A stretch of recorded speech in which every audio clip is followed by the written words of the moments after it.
Okay guys, so today we are going to talk about how to determine the shape of a molecule using the Vesper theory. All right, so we're able to look at a structure for a molecule and figure out kind of what shape the molecule would take based on how the electron pairs are arranged. So let's start with just a quick review on the types of electron pairs. We talked about this when we started doing our covalent bonding diagrams. These are going to become very important today. We have shared pairs, and those shared pairs are what we know of as covalent bonds, okay? And then you have your lone pairs, and these are the unshared electrons, okay? But there's one other thing we need to talk about, and that is the electron groups. Okay, here's the thing. The shape of the molecule is determined by the electron pairs that are touching the central atom of the molecule, okay? However, the shape is determined by how many of those there are, okay? But you can put more than a single pair in the same space, like with a double or a triple bond, okay?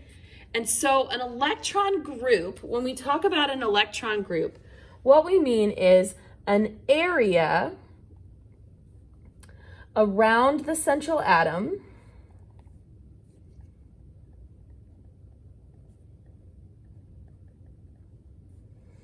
that contains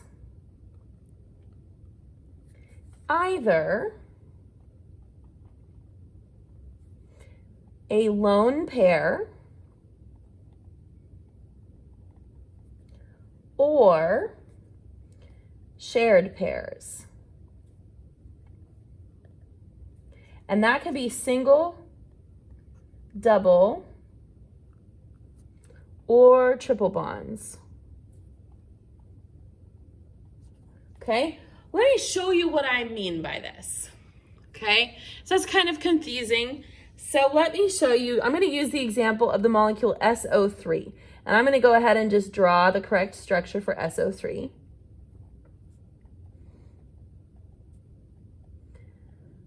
Okay, so SO3 is a molecule that has 4 bonds touching the central atom. But 2 of those bonds are in the same spot. They overlap one another a little bit, okay? And so when we're talking about the shape of our molecule, we really are going to count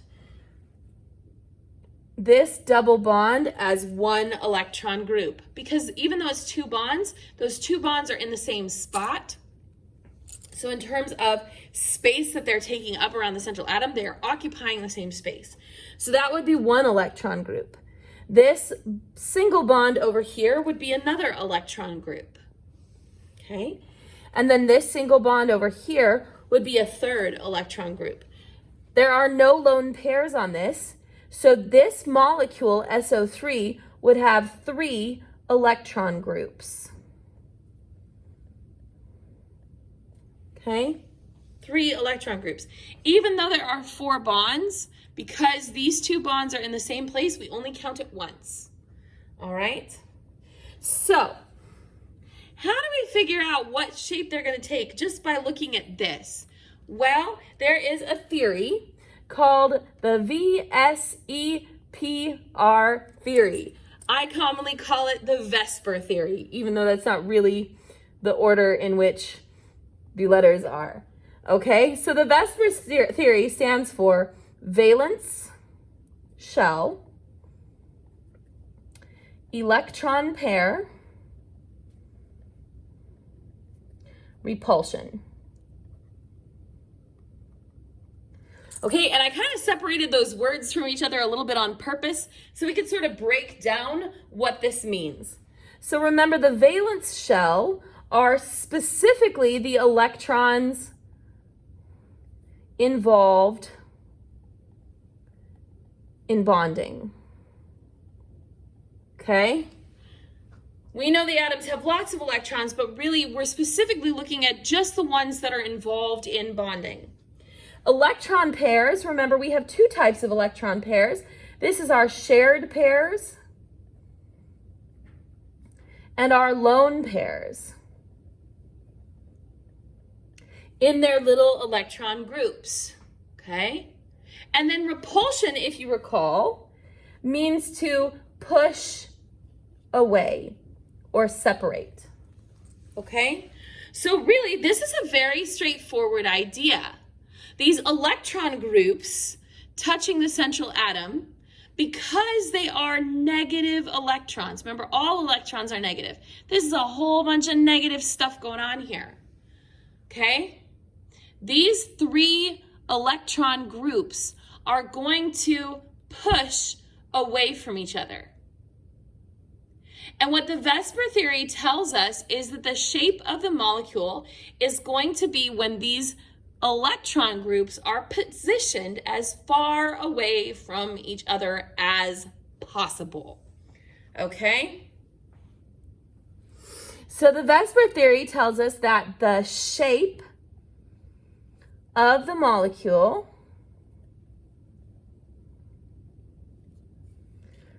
is determined by the repulsion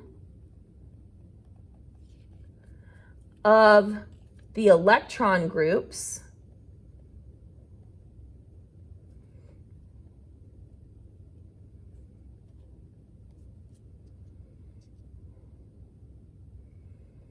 on the central atom.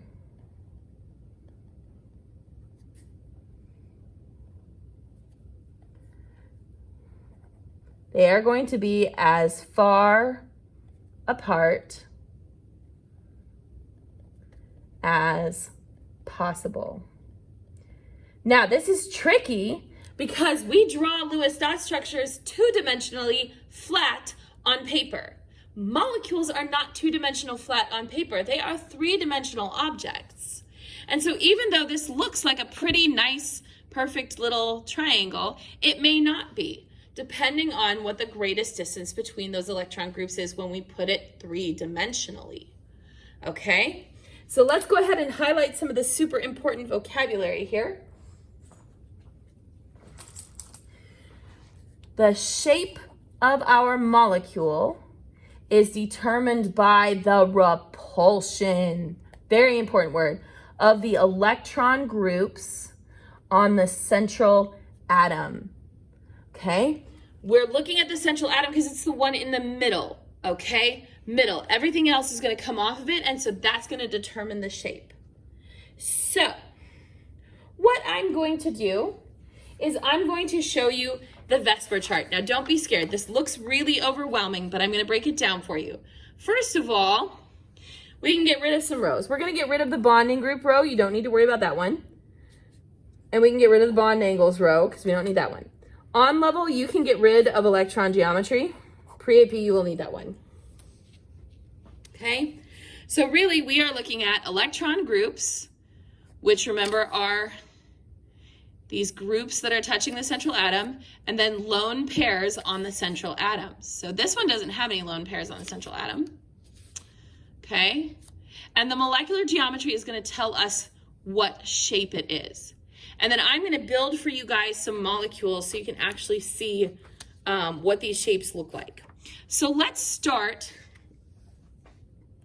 with our covalent Lewis dot diagrams worksheet, and let's look at those molecules, let's build them, and then let's talk about their shape. Okay, so I've got my covalent bonding diagrams done. Let's look at this water. And again, when we're talking shape, we only want to be looking at the central atom. So let's start by counting the electron groups that we have on the central atom.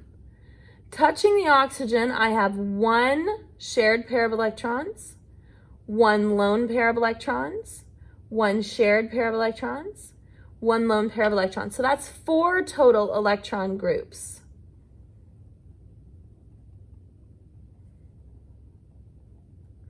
Okay? The second thing we need to know in order to figure out the shape, the lone pairs will not be part of the molecule's shape because they're just electrons floating around in the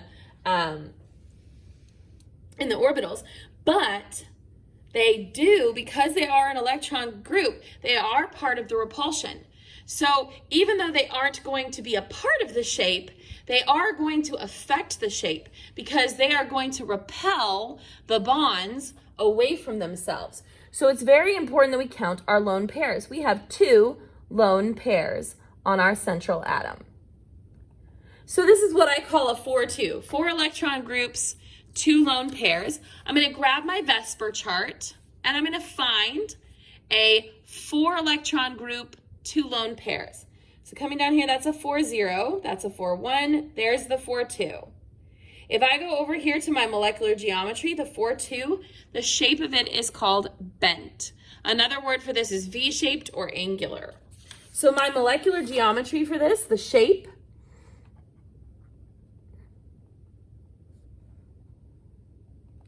is bent. Okay?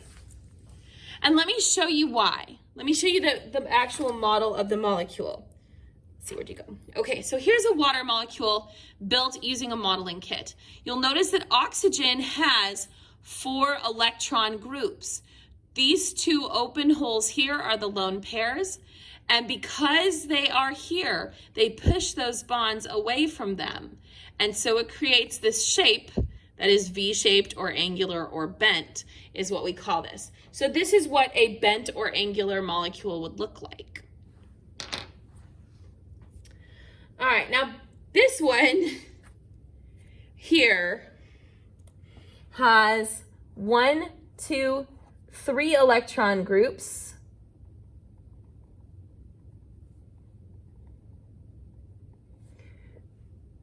And none of them are lone pairs. Okay? So we're going to come to our chart and we're going to find a 3-0. Okay? And look, it's right here at the top. 3 electron groups, 0 lone pairs. The molecular geometry is called Trigonal Planar. Okay? So this guy is Trigonal Planar. Okay? Now, I did not have an element of boron, my modeling kit didn't come with it, so I did a different version of trigonal planar that has a double bond in it. We call it planar because it's flat, okay? It lays flat, and our electron groups have arranged themselves at exactly 1/3 of a 360, okay? So they are at exactly 1/3. So we call it a trigonal planar because it's flat like a plane, and then it's in the shape of a triangle. So this is a trigonal planar molecule. All right. This one over here, we have on silicon, remember we're just looking at our central atom, we have 1, 2, 3, 4 electron groups, no lone pairs. So this is a 4-0. So we're gonna come on here and find 4 electron groups, 0 lone pairs. The shape here is called tetrahedral. And anybody who's played Tetris knows that tetra means 4. It's 4 electron groups, so tetrahedral. Okay, so our shape here is tetrahedral. Okay, and my tetrahedral molecule looks like this. Sorry, it's a little wonky. One of my sticks is broken.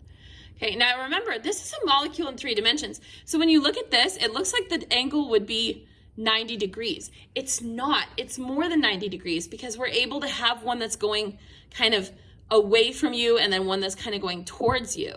So we make a triangle on the bottom with then a stick coming straight up. And so we have basically 4 different planes on this. So that's a tetrahedral molecule. Okay?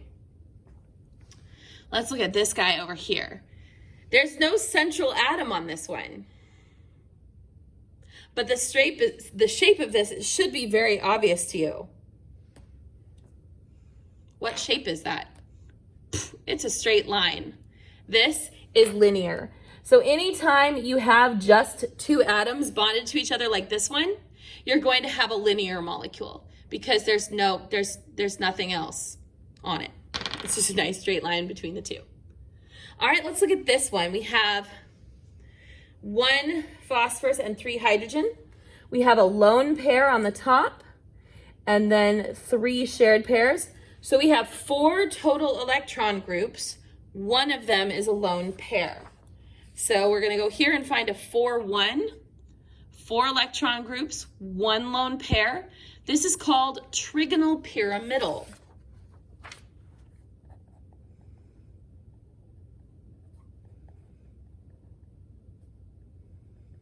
Okay, and let me show you what that shape looks like. Again, this lone pair is not actually part of the shape, but it definitely affects the shape because it's pushing those other bonds away from it because it is repulsive. So here's that lone pair, and you'll notice that this has space underneath. This is a pyramid, okay? This is a pyramid with a triangular base, okay? Triangular based pyramid. Okay, so trigonal pyramidal. All right. This CO2, lots of double bonds here. Now remember, when we're looking at electron groups, a double bond counts as 1.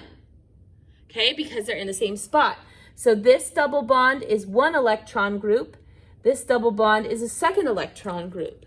So we have 2 total electron groups and no lone pairs. So this is a 2-0. And that's the very first one on my list. 2 electron groups, 0 lone pairs. This is going to be linear. Now, this was also linear, okay? But that was this one up here. Let me show you how this one looks different. This one just really wants to roll. Stay. All right. This one is still linear because it's in a nice straight line, okay? Remember that these springs that represent my double bonds, they are not visibly part of the molecule. This is really just the space that those 4 shared electrons here and the 4 shared electrons here are going to be moving around in, all right? Really, the shape of the molecule is the connection between the atoms, atom to atom to atom. So this does form a nice straight line. And then we have one more shape for on level that we want to do. And that is this guy right here. Again, the double bond is 1 electron group. So we're going to count that double bond as 1. Then we have a lone pair and a single bond. So 3 total electron groups, 1 lone pair. So we have a 3-1. We're going to come to our chart, 3 electron groups, 1 of them a lone pair. This shape is also bent. Now let's compare this bent to our previous bent. The water that was bent looked like this. We had 2 lone pairs at the top. So we had a nice wide angle, okay? This one, where we have a double bond here, so we only have 1 remaining lone pair, you'll notice that the angle is pretty similar. Okay, so also bent. 2 different ways to do bent. All right, so if you are in on level, that is all I'm going to go over. So you have a practice assignment where you are going to draw the Lewis dot structure, and then you're going to use your Lewis dot structure and the Vesper chart to identify the molecular geometry, the name of the shape. Just be really careful, my on-level babies, not to be looking at the electron geometry. You want the molecular geometry, okay? Molecular geometry. All right, for my pre-AP friends, all I want to share with you is about the expanded octet. There are more shapes than you could ever imagine, okay, with the expanded octet. Sorry, I'm running out of space here, okay? So when we're doing expanded octets, you can have a 5-2, you can have a 6-0, you can have a 5-3, okay? And we have some other names in here. We have seesaw, trigonal bipyramidal, so 2 triangle pyramids, seesaw, T-shaped, octahedral, square pyramidal, and square planar, okay? So for you guys, since you guys know how to do the hypervalent central atom where we have that expanded octet, you're gonna have more shapes, okay? Something else I'm going to be asking you for on your worksheet is the electron geometry. Okay, the electron geometry is what the shape would be if all the electron groups were visible. Okay, the molecular geometry is the actual shape when we remove the lone pairs from the visual field. Okay, so your worksheet's going to ask you for the electron geometry and the molecular geometry.